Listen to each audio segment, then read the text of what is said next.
Olá, está começando agora mais um ponto de encontro e hoje, nos estúdios da TV Câmara, eu estou com a vereadora Judete Zilli, do Coletivo Popular, e também com o Danilo Valentim. Ele é co-vereador do Coletivo Popular, também é professor na Rede Pública Municipal de Ensino aqui de Ribeirão Preto e batendo um papo muito descontraído, além de vários assuntos, um tema importantíssimo, que são as vagas na educação. É isso mesmo, nós vamos bater esse papo com a vereadora, com o co-vereador, e você, munícipe, vai ficar atento ao que está acontecendo em Ribeirão Preto. Eu vou falar com o Danilo a respeito da educação infantil, dessas vagas, essa mãe que precisa trabalhar, com quem ela deixa os seus filhos, como é que está essa situação hoje? Bom, hoje, na verdade, esse é um problema histórico do município, o déficit de vagas de 0 a 3 anos na educação infantil. Hoje nós temos por volta de um déficit de entre 2.600 a 3.000 vagas no município. Isso com certeza afeta o direito dessas crianças, né, que têm direito por lei a essas vagas, e também a questão das famílias e principalmente das mulheres, que em muitas estatísticas provam que elas são chefes e mães solos, né, nos lares brasileiros, né? O que isso redunda, basicamente falando? Em desemprego, né? Em desemprego dessas mulheres que muitas vezes precisam abdicar do mercado de trabalho para ficar com os seus filhos. Isso impacta brutalmente também na economia dessas famílias e do município, né?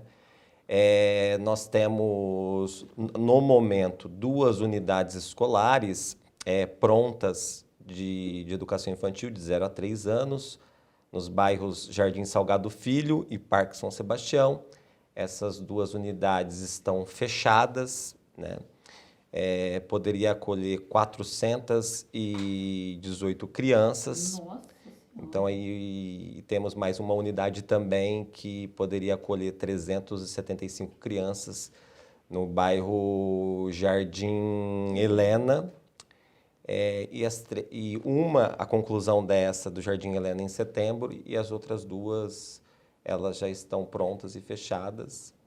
Aí acho que a Judete poderia discorrer um pouco, Judete. Nesse cenário onde o Danilo coloca aí uma situação alarmante, né, podemos falar assim, o que está sendo feito e por que se estende e se arrasta por quanto tempo, como o Danilo colocou? Não é de agora isso, vem de um tempo. O que está sendo feito, o que a vereadora tem buscado aí no seu mandato para que possa essa mãe que está lá assistindo ao nosso ponto de encontro entender o que está acontecendo? Como bem foi dito, que eu me recordo, pelo menos nas últimas 2 décadas, esse déficit não foi em momento nenhum contemplado por nenhum governo. E o que a gente tem feito, sobretudo por fazermos parte dessa área de atuação e de conhecer tão profundamente os vários lugares, né, enquanto profissional, enquanto mãe, agora enquanto legisladora de políticas públicas que pensem isso, o nosso mandato vem contribuindo muito através de todas as possibilidades de exigências legais do governo municipal, mas principalmente na questão da formação de professores, da ampliação dessas vagas através de construção de escolas, que é possível, e principalmente, né, pela contratação de novos servidores através de concurso, o que garante e potencializa muito a qualidade da educação no nosso município. Então, a gente tem trabalhado em várias linhas, visando sempre uma gestão que seja democrática e uma educação com qualidade, pública e gratuita, essencialmente. Vereadora, quando a gente vê aquela mãe com as crianças e que ela não tem onde deixar, como o Danilo colocou aqui no início da nossa entrevista, ela abdica do seu emprego e ela precisa comer, ela precisa se alimentar, se vestir, pagar um aluguel, que geralmente essa pessoa paga. Como é que faz? Que situação é essa? Que a gente vê no dia a dia essas crianças aí à mercê de uma vaga. Existe uma política em que a vereadora, além de tudo isso que falou, com os bairros aí trabalhando, essas condições aí de tirar essa criança, ou mesmo Essa mãe, como é que ela faz? Então, eu vivi isso na pele quando tinha 3 crianças pequenas. Eu tenho 3 filhos e nunca obtive vaga em creche.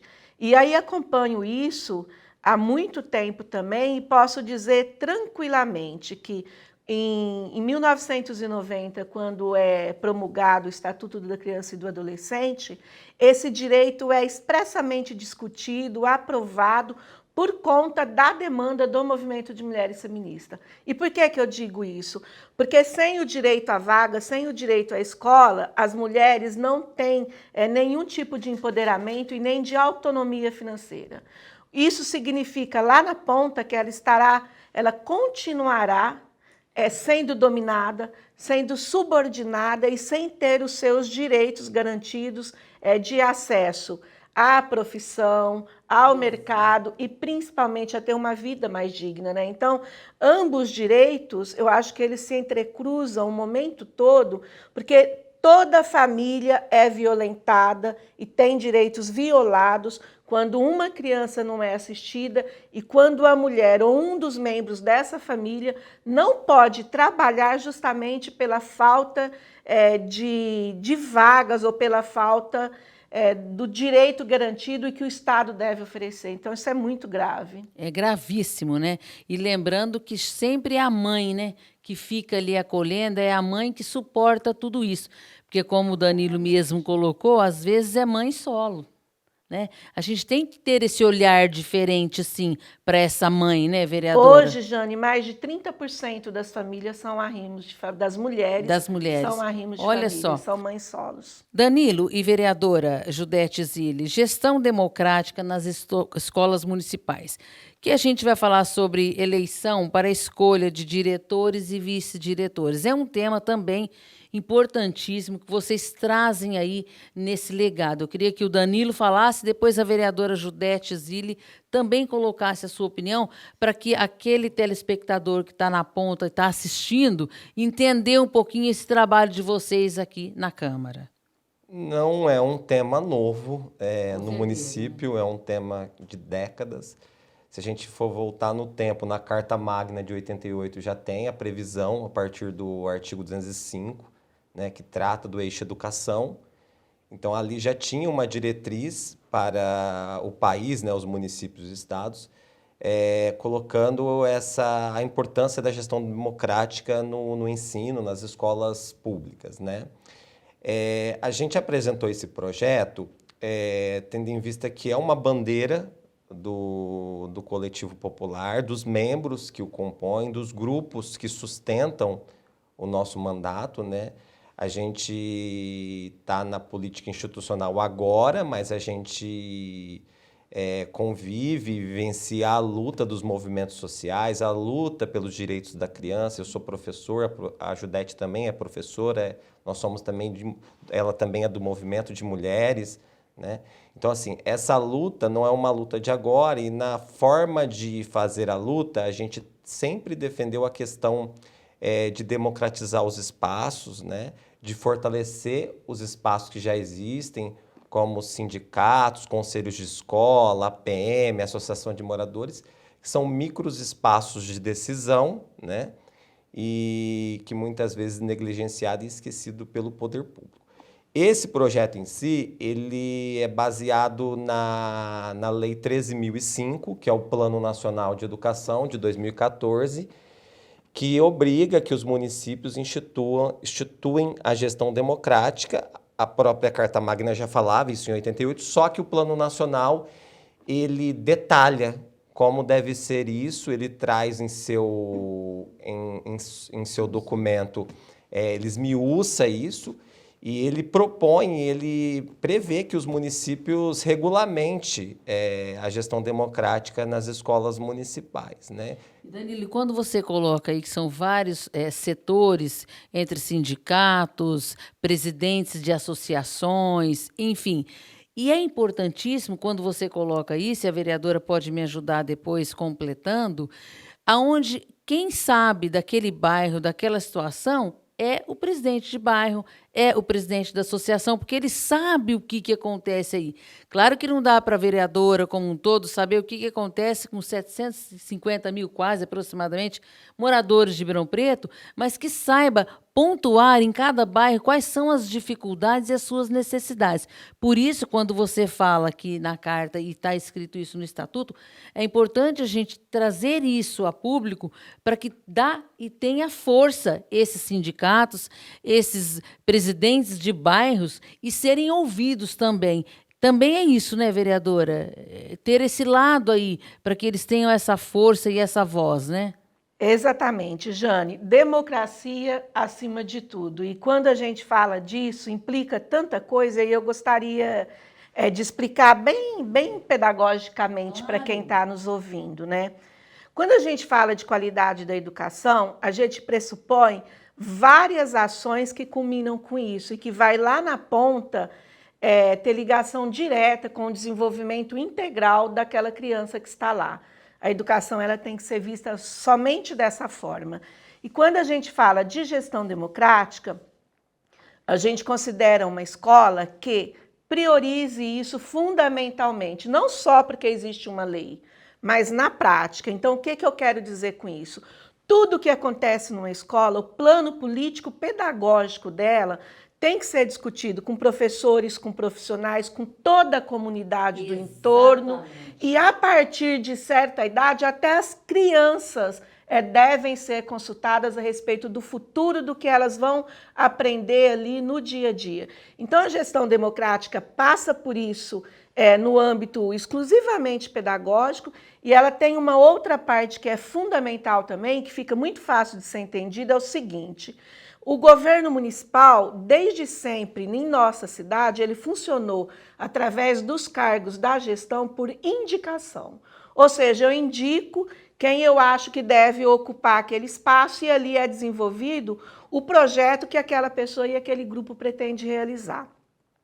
Numa gestão democrática, nós vamos eleger, através do voto, a pessoa que tiver o melhor projeto a ser desenvolvido durante um período de 4 anos, podendo ser prorrogado. E junto com esse projeto pedagógico vem necessariamente a participação de todas as pessoas envolvidas naquele processo. Isso implica que essa pessoa terá mais liberdade, ela terá mais autonomia e, principalmente, ela deverá cumprir religiosamente aquilo que o grupo determinou e não uma coisa que ela queira ou que o governo imponha. Então, isso é bem sério, né? Até porque ela teria esses 4 anos para fazer esse trabalho. Então, ela não começa hoje e termina no ano seguinte. Ela tem um longo prazo para trabalhar e essa instituição com a comunidade, trazendo aí a família, trazendo o próprio sindicato, trazendo a própria associação de bairro e vivenciando aí o que ela vive naquele momento, naquele bairro. É por aí, né, Danilo? Por aí, assim, a gente sempre se faz uma pergunta, né? Você tem eleição e democracia de 4 em 4 anos no país inteiro, em várias instâncias, seja em sindicato, associação de moradores, associação de bairro, tudo. Por que a educação não pode implementar um sistema democrático de participação de verdade na tomada de decisões em que a comunidade possa participar? Porque privá-los do que é muito comum, né, no nosso Estado democrático de direito, né, do que acontece no Brasil. Então, sim, é uma luta nossa, mas não é só nossa do coletivo, acho que de toda a sociedade. E queria ressaltar também que a gente já está alertando o governo, isso não é um alerta somente do nosso mandato, né, de várias entidades, do próprio Tribunal de Justiça do Estado de São Paulo, que sentenciou que esses cargos, na forma de escolha, eles estão inconstitucionais, tanto o diretor quanto o vice-diretor. Isso tem prazo para ser cumprido, a mudança dessa forma, né, que pode ser ou concurso, como eles estão recomendando, ou eleição, como prevê o Plano Nacional de Educação, né? Então, assim, nós podemos ter um problema aí para o ano que vem, se o governo não mudar essa forma de escolha, em que as escolas estejam todas irregulares no seu papel do seu diretor, de seu vice-diretor. E o diretor é aquele que movimenta, por exemplo, a Associação de Pais e Mestres, pois ele é o presidente. E ele, sendo o presidente, ele é o único que pode movimentar os recursos que são oriundos e destinados às escolas. E o que é mais grave, quem sofre são as crianças e, mais uma vez, essas famílias que ficam aí esperando isso tudo acontecer e de que forma virá, né, para o próximo ano. Então, é importante salientarmos isso, porque a criança, a mãe, o pai, os avós sofrem porque ficam nessa instabilidade de quem será, de que forma será, se não essa nova plataforma que seria essa eleição aí. E tem também um dado que eu acho importantíssimo, que é o projeto 47 de 2022, que é a inserção de psicólogos e assistentes sociais na rede pública municipal de ensino. A vereadora já deu um sorriso aí, eu falei, vai ter muita conversa aqui. Porque, vereador, é importantíssimo, principalmente no momento em que a gente vem de uma pandemia, onde essas crianças ficaram mais ou menos 2 anos, se não ficaram. Algumas sim, outras não, mas existia aí uma plataforma que as crianças aí podiam assistir, mas ela estava em casa. E essa cabecinha, como é que fica? Então, eu queria que a vereadora falasse que é importantíssimo esse tema e depois o nosso co-vereador, o Danilo, também pode entrar aí nesse bate-papo descontraído e falar dessa importantíssima pauta que a gente pode trazer aqui agora, vereadora. Tá. A saúde mental, ela tem sido muito falada e muito discutida nesse período da pandemia até os dias de hoje, mas ela sempre foi uma pauta muito cara, muito negligenciada e principalmente por conta do preconceito, das discriminações, uma pauta sempre altamente excludente e privativa também, né? Porque assim, as pessoas com problemas de saúde mental, no decorrer de toda a história das humanidades, elas sempre pagaram com a própria vida a falta de um atendimento digno ou de um cuidado que pudesse o Estado, as famílias, enfim, todas as pessoas terem com questões profundamente humanas. E aí, por que esse projeto é importante? Não só nesse período que a gente tenta dizer pós-pandêmico, mas que ainda implica todos os resquícios da pandemia e precisa ser cuidado. Falta psicólogo em toda a rede pública desde sempre. Não há investimento nessa área. A Secretaria da Educação já teve 1, 2 psicólogos para atender uma rede inteira. Isso não condiz com a realidade, é impossível acreditar que possa ser realizado um trabalho sério com isso. Então, esse projeto ele é muito polêmico também, ele não é consensual, inclusive entre profissionais da educação, porque nós não defendemos um núcleo de psicologia nem de psicólogo dentro da escola, e muito menos um escritório de serviço social dentro de cada escola.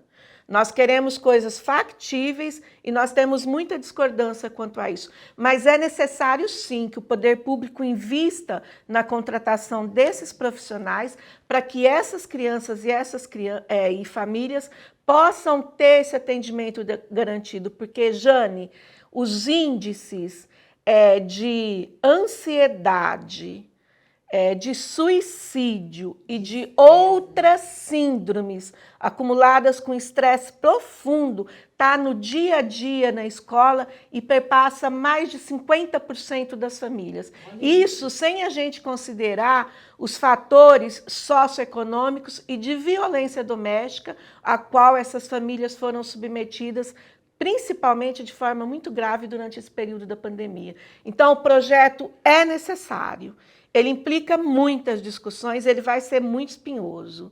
Ele é necessário e a gente entende que o governo deve, ainda que basicamente, eu tenho até vergonha de dizer, mas minimamente atender essa demanda. E aí depois a gente pode discutir como fazer isso nesse momento. Vereadora, lembrando que a pasta da educação é uma pasta que tem uma verba diferenciada, não é uma verba rasa, como a gente vê outras pastas. Então, aonde que pega? O que onera nisso, se ela tem uma verba diferenciada, maior, inclusive, para a gente entender o que está acontecendo, porque é de extrema importância quando a vereadora coloca, e eu falo a vereadora, está aqui o co-vereador Danilo também pode me ajudar, é que esse olhar diferenciado não está tendo para esses professores, para esses alunos, para essas mães, para essa escola, para essa família de um modo geral, em que a gente quer que a família esteja unida, que traga para a escola, mas que parece que não está havendo aí nem esse mínimo, que neste momento é de extrema importância ter esse profissional lá, sim. E acho que não onera tanto, pelo menos eu entendo que não. Seria um profissional ali à disposição uma vez por semana naquela escola, vai revezando em outra escola. Quer dizer, eu acho que dá para atender essa demanda com o mínimo possível, né, vereadora e Sim, Danilo? dá. E tem recurso para isso. Fala aí, Danilo. Muito. Não, lembrando que o projeto ele não somente pauta a questão dos psicólogos, dos assistentes sociais Também, claro, aí de um modo geral, a gente engloba aí, quando a gente falou o psicólogo e o assistente social também, mas que não vai onerar muito, e é uma pasta que tem um valor diferenciado nesse seu repasse, não é, Danilo? Sim, sem dúvida. Essa lei é uma lei federal de 2019, aprovada no Congresso Nacional, em que os municípios têm autonomia para aplicar, né? A gente pensou exatamente, não somente por conta do contexto da pandemia, Sim. porque no nosso país, na conjuntura do nosso país, há um aprofundamento das desigualdades sociais, em casos de suicídio também, tem índices alarmantes antes da pandemia, isso se acentuou, né? A gente tem dados aí que mostram isso, a questão da desigualdade social também, e a gente entende que esses serviços eles já vinham sendo desmontados antes da pandemia, não sendo oferecido tanto psicólogo como assistente social e outras áreas sociais. E a gente entende que agora mais do que nunca precisa ocorrer um aumento nos investimentos em políticas públicas nas áreas sociais, né? A gente teve um período de pandemia que a gente possivelmente não vai viver, isso mostra a história, né? Isso acontece em 100 anos, 200 anos, é uma situação de extrema exceção que aconteceu e vamos colocar aqui que a gente viveu uma situação de mortes e mais mortes e mais mortes, as coisas acontecendo muito rápido, então assim, até a questão de como lidar com o luto, ela é uma questão que ainda ela não foi tão dirimida, tão discutida, até porque o luto, né, a questão do luto, ela é um tabu na nossa sociedade. Com certeza. Então essas crianças viveram isso, não só as crianças, os adultos, os profissionais da educação, toda a comunidade escolar viveu nesse período essa situação dificílima, delicada, e a gente não teve tempo para lidar com essas questões. Então, isso tudo vai demandar, sim, profissionais nessas duas áreas para auxiliar, para contribuir, não pós-pandemia, porque a gente Porque vive ainda, né? estamos nela ainda, mas é o Isso. que você falou e é verdade. Nós estamos num momento agora mais sereno do que a gente estava. E como você colocou bem, essas famílias não tinham a assistência que outras tinham. Então, esse cuidado tem que ser analisado agora em pauta, porque é um reflexo dessas crianças que vêm vindo agora, de como é que elas vão estar. Em que situação elas estão? Houve perdas e perdas, né? E, às vezes, sem uma despedida, às vezes era uma avó que cuidava dela, às vezes era um avô que cuidava, às vezes era a própria mãe, o pai. E essa criança, esse adolescente, não tinha estrutura e não tem ainda. Não é, vereador? Esse cuidado precisa ser falado com veemência, porque é importantíssimo, não só o psicólogo como o assistente social, mas, de um modo geral, esse olhar, né? Sim, uma coisa me preocupa, nos preocupa muito, assim. Quando a gente analisa os índices do IDEB, quando a gente fala da aprendizagem no Brasil, e ultimamente a imprensa tem falado muito, dos índices de aprendizagem no sentido das perdas que está acontecendo durante esse tempo e que está... vai acontecer Exato. ainda nos próximos anos, com certeza, em virtude também disso que a gente falou. Sempre que se fala nisso, a responsabilização primeira é de quem está dentro da escola. E todo mundo fala sobre isso. A educação é uma área que todo mundo pensa que tem expertise para estar comentando, né? Só que na hora de defender e na hora de lutar por políticas públicas que façam esses atendimentos direto àquela pessoa ali que foi altamente afetada por todos esses efeitos, o poder público vem e corta recursos. Ele veta, então, né? assim, o que é importante destacar, Jane, é que sim, a educação tem recursos, houve,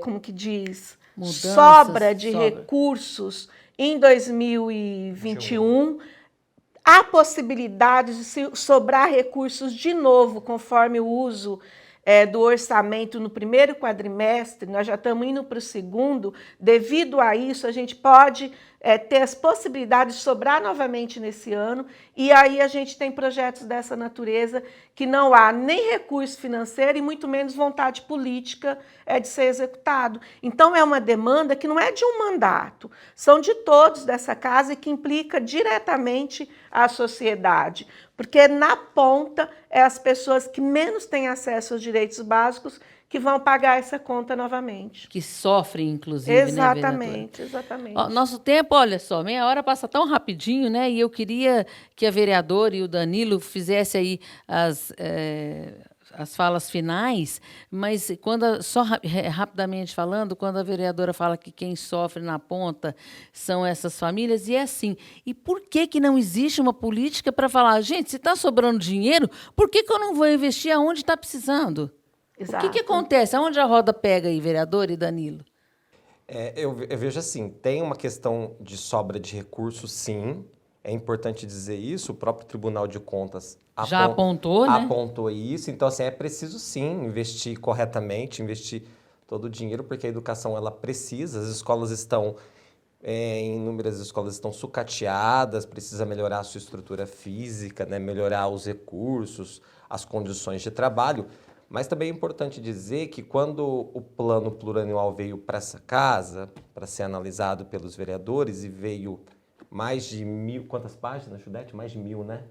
1.000 páginas, com pouco tempo de análise, mas a gente conseguiu fazer uma análise ali dentro das medidas do possível.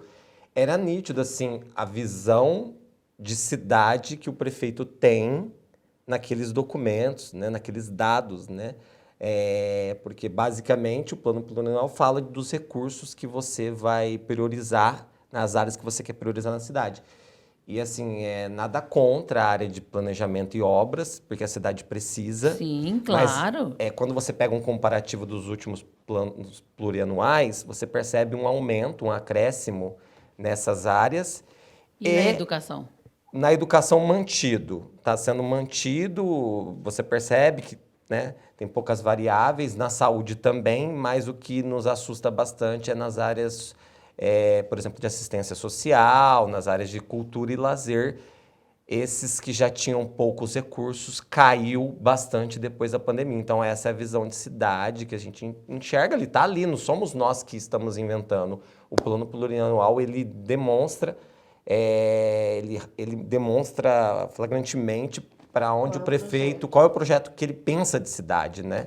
E nos assusta muito. Vereadora, rapidamente, eu queria que você falasse, sim, finalmente, nosso tempo está esgotadíssimo, mas que você falasse aí a respeito desse tema que ele colocou, que veio para casa, você sendo vereador, estava ali, o que é que foi feito?